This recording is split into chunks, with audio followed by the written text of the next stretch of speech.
Sais-tu qu'il y a un lien étroit entre le résultat de l'entreprise et la provision que tu vas inscrire à ton bilan? Eh bien, la provision, même si c'est une charge calculée en ce que ça ne va pas entraîner de dépenses immédiates, va avoir un lien direct et un impact sur ton résultat parce que ça va contribuer à le minorer, à le diminuer. Or, nous savons que le résultat, c'est la principale mesure de la performance économique d'une entreprise. C'est son principal indicateur.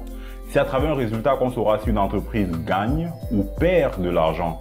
C'est à travers le résultat qu'on sait si l'entreprise est rentable ou non.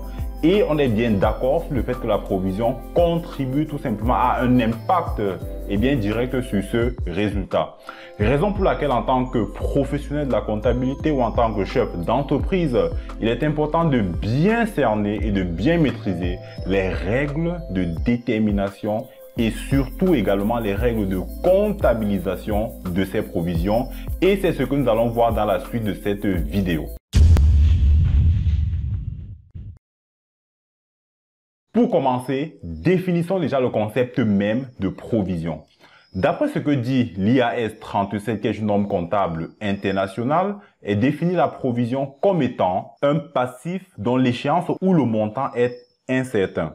Qu'est-ce que cela signifie de manière simple? On va dire qu'une provision, c'est une sorte de dette que vous avez vis-à-vis des tiers. Ces tiers, ça peut être des personnes physiques, des personnes morales ou même la collectivité, mais dont la date à laquelle on va payer cette dette et son montant ne sont pas connus de façon précise au moment où nous comptabilisons une provision.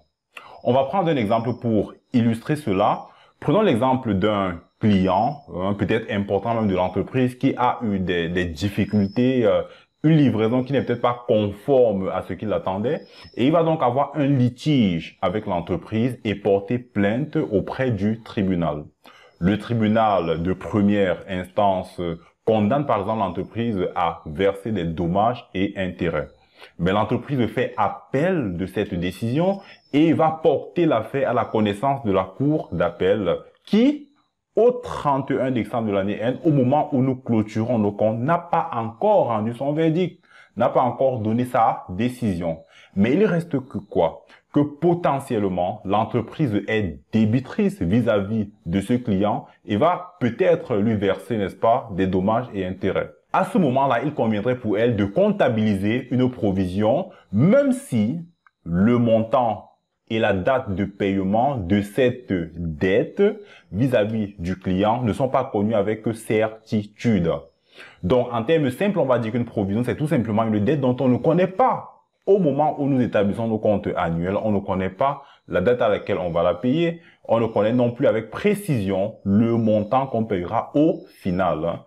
Voilà tout simplement ce que c'est qu'une provision. Maintenant, quels sont les critères qu'une entreprise doit réunir pour pouvoir comptabiliser une provision? 3 critères. Le premier, c'est qu'il faut une obligation actuelle qui résulte d'un fait générateur. Qu'est-ce que cela signifie? Il faut que le fait générateur, l'événement qui déclenche la provision, se soit produit au cours de l'exercice. Si on prend le cas de notre client dont on vient de parler, qui est en litige avec l'entreprise, il faut que le litige soit né au cours de l'exercice qui va du 1er janvier au 31 décembre de l'année pour laquelle on établit nos comptes annuels. La deuxième condition à remplir, c'est que la sortie de ressources doit être probable. Ce qui signifie quoi? Pour pouvoir éteindre l'obligation, pour pouvoir régler la dette, il faudra que l'entreprise dépense tout simplement de l'argent. Et c'est ça qu'on appelle la sortie de ressources. Et troisième condition à remplir, c'est qu'il faut une estimation fiable du montant de la provision. Cela ne signifie pas que la provision va rigoureusement correspondre au franc près à ce qu'on payera finalement à ce client ou alors à au risque auquel on fera face. Mais il faut être à même de justifier, de démontrer comment nous avons fait pour obtenir le montant de la provision. Lorsque ces 3 conditions sont réunies, on peut comptabiliser une provision et ces 3 conditions sont des conditions cumulatives. Il faut les remplir toutes pour pouvoir avoir une provision dans notre bilan. C'est pourquoi si une seule condition n'est pas remplie, on ne peut donc pas comptabiliser une provision et au mieux, ce qu'on fera, c'est d'inscrire un passif éventuel dans nos notes annexes, mais dans notre bilan, on n'aura pas de provision. Et en annexe, pour pouvoir porter une information en annexe, il faudrait que le montant soit significatif. Dans le cas contraire, on ne pourra tout simplement rien faire. Donc, on vient de comprendre les trois critères qui permettent de comptabiliser une provision. Il y a premièrement, si on va se répéter, l'obligation actuelle. Un fait générateur s'est déjà produit au cours de l'année. Deuxièmement, la sortie de ressources doit être probable. Et troisièmement, il faut pouvoir estimer et déterminer de façon fiable le montant de cette provision. Une fois que ces trois conditions sont réunies, on peut procéder à la comptabilisation d'une provision. Mais on va encore aller dans le détail pour chacun de ces éléments pour mieux comprendre afin d'avoir les idées claires à l'esprit. Parlons déjà de l'obligation actuelle. On va faire un zoom sur l'obligation actuelle pour dire que c'est un engagement en fait vis-à-vis des tiers. Comme on l'a dit un peu plus haut, ces tiers, ça peut être une personne physique, une personne morale, ça peut être la collectivité. Cette obligation peut être, on va avoir deux types d'obligations à ce niveau. Ce sera soit une obligation du fait, on va dire une obligation juridique, soit ce sera une obligation implicite. Qu'est-ce qu'on appelle ici une obligation juridique? Ça veut dire que l'entreprise, va être endettée vis-à-vis des tiers du fait soit de la loi, soit d'un contrat. C'est-à-dire que la loi peut rendre obligatoire quelque chose et qui fasse que l'entreprise comptabilise une provision. On va peut-être prendre un cas. Prenons le cas ici, d'une loi qui va, le code du travail par exemple, qui va obliger les entreprises à payer une retraite, une indemnité de retraite lorsque son personnel ou alors lorsque un travailleur, lorsqu'un salarié prend sa retraite. La loi peut fixer un montant minimum. À ce moment-là, cette loi oblige en fait finalement l'entreprise à comptabiliser une provision parce qu'elle est endettée vis-à-vis de ses salariés. Les conventions collectives vont même prévoir des montants plus importants et ces conventions collectives vont faire force de loi. Voilà comment, du fait de la loi, une entreprise peut avoir une obligation vis-à-vis des tiers. Un deuxième type d'obligation juridique, ce sera le cas des contrats. Prenons votre cas, par exemple, vous partez dans un supermarché pour acheter un réfrigérateur et sur la facture qu'on vous remet est inscrite la durée de la garantie. C'est-à-dire que lorsque le commerçant, lorsque le supermarché vous remet cette facture avec une garantie ou même va vous délivrer un contrat qui va prévoir une garantie, en réalité, elle devient un peu débitrice à votre égard parce que si le réfrigérateur ou même le lave-linge que vous prenez dans ce supermarché tombe en panne, vous avez le droit de le ramener chez ce commerçant qui devra soit le remplacer par un appareil plus neuf, soit procéder aux réparations et cela de manière tout à fait gratuite. Une entreprise qui va par voie contractuelle avoir des obligations vis-à-vis des tiers devrait, n'est-ce pas, comptabiliser une provision. Le deuxième type d'obligation qu'on va avoir, c'est une obligation implicite, c'est-à-dire qu'il n'y a pas de contrat, il n'y a pas d'engagement écrit, mais du fait des pratiques de l'entreprise. Par exemple, une entreprise qui tous les ans va donner peut-être une prime de jouets à ses salariés, ou alors, même si ce n'est écrit nulle part, elle va donner des primes sur objectif, des primes de performance aux salariés, étant donné qu'elle a l'habitude de le faire. C'est rentrer dans les habitudes, dans les pratiques. Il y a une sorte donc d'attente des tiers vis-à-vis d'elle. Et de ce fait, elle devrait, si au 31 décembre, elle n'a pas versé ces primes-là, par exemple, dans l'exemple que nous avons cité, elle devrait, n'est-ce pas, comptabiliser une provision. Donc, pour ce qui est de l'obligation actuelle, on aura deux types d'obligations, comme on l'a vu, une obligation juridique, c'est-à-dire du fait des contrats, de la loi, une obligation implicite du fait des pratiques, de ce que l'entreprise a l'habitude de faire. Donc, il faut être bien attentif à l'environnement de l'entreprise pour pouvoir identifier des facteurs qui devraient, n'est-ce pas, nous amener à comptabiliser une provision de manière à avoir des comptes qui sont vraiment justes et reflètent la réalité économique. Maintenant, on va faire un zoom sur la deuxième condition à remplir. C'est la sortie probable de ressources. On a dit tout à l'heure que sortie probable de ressources signifie que l'entreprise doit être amenée à dépenser de l'argent pour éteindre, n'est-ce pas, l'obligation. Si maintenant la probabilité est forte qu'il y ait sortie de ressources, alors on va comptabiliser une provision. En revanche, si on a plutôt une probabilité faible de sortir l'argent pour éteindre l'obligation, il ne sera pas question de comptabiliser une provision. On va plutôt faire une mention dans les notes annexes. Et si la probabilité est encore très faible, alors on ne fera rien, il ne sera donc pas nécessaire de faire une mention dans l'annexe, étant donné que l'événement en question n'aura pas un caractère significatif. Donc là, c'est pour la deuxième condition. Maintenant, la troisième, c'est l'estimation fiable du montant, c'est-à-dire que l'entreprise doit être à même de déterminer de façon fiable le montant de la provision pour pouvoir la comptabiliser. Si l'estimation n'est pas fiable et l'impact significatif, le caractère significatif ici signifie que cette information va influencer les décisions que les lecteurs vont prendre sur la base de cette information. Si il peut avoir une influence sur la décision que les lecteurs prennent, à ce moment-là, on estime que l'information est significative et devrait donc être portée en annexe. Dans le cas contraire, si l'estimation n'est pas fiable et l'impact faible, alors ne rien faire. Voyons comment constituer nos provisions. On va distinguer trois types de provisions ici. Si on est en présence de provisions de long terme, le long terme ici signifie que le risque va se produire en principe au bout d'une période supérieure à 12 mois. À ce moment-là, on va utiliser les comptes 19 de provision financière pour risques et charges et débiter les comptes 69 dans le cas où la provision a un caractère d'activité ordinaire.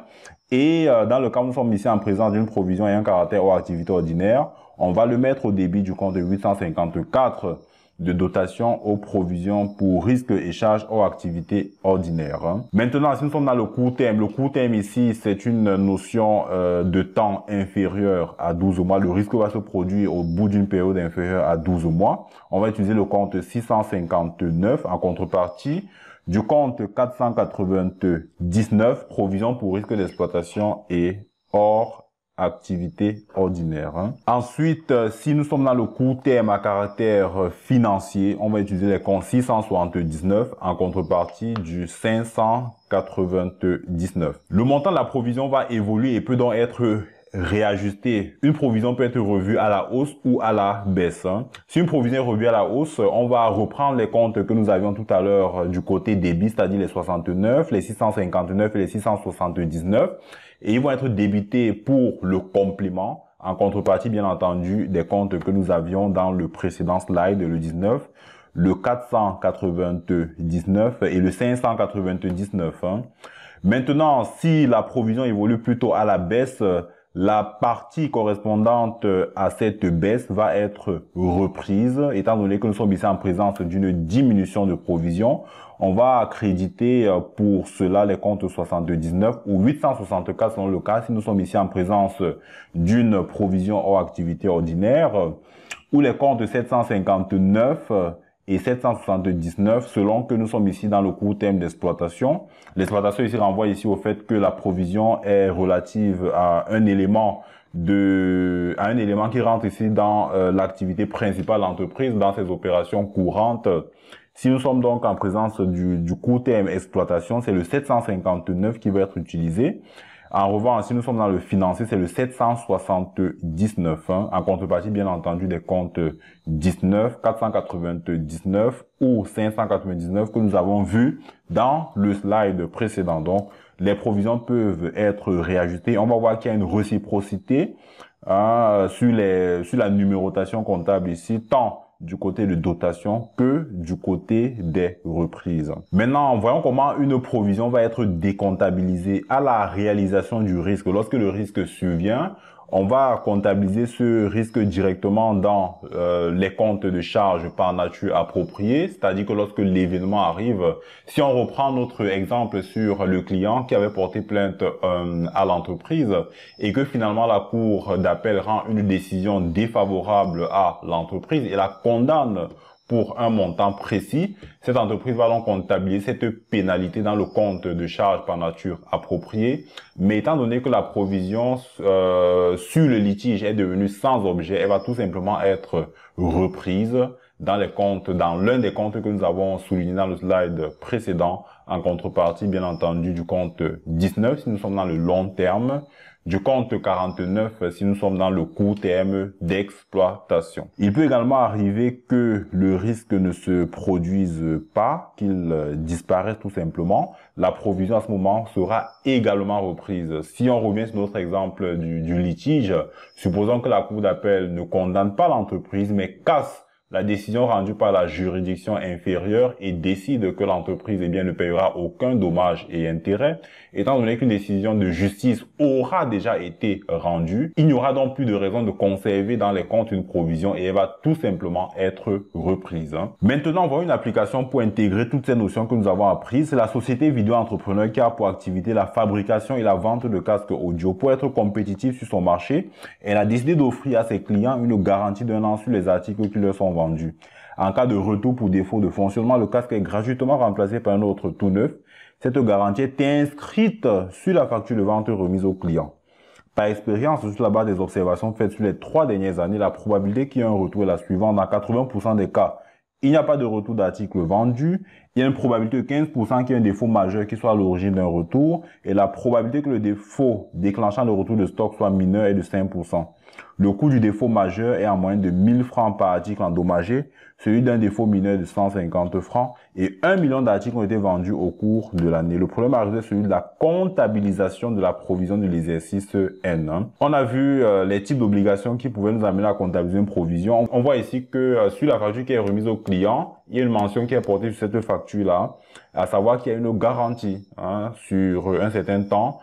Les clients peuvent ramener des casques qu'ils ont achetés si jamais ils sont défectueux et l'entreprise va les changer gratuitement. On est ici en présence d'une obligation qui est tout simplement de nature juridique. Et de ce fait, l'entreprise va comptabiliser une provision.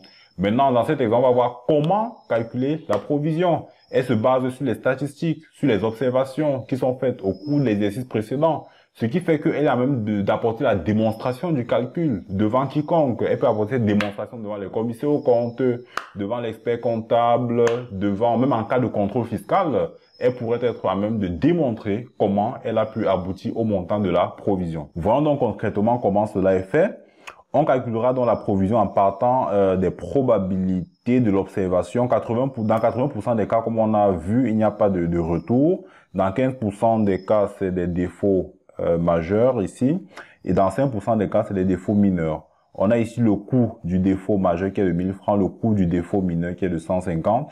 Et sur la base du nombre d'articles vendus, on peut faire une estimation. On aboutit ici à un montant de 157 500 000.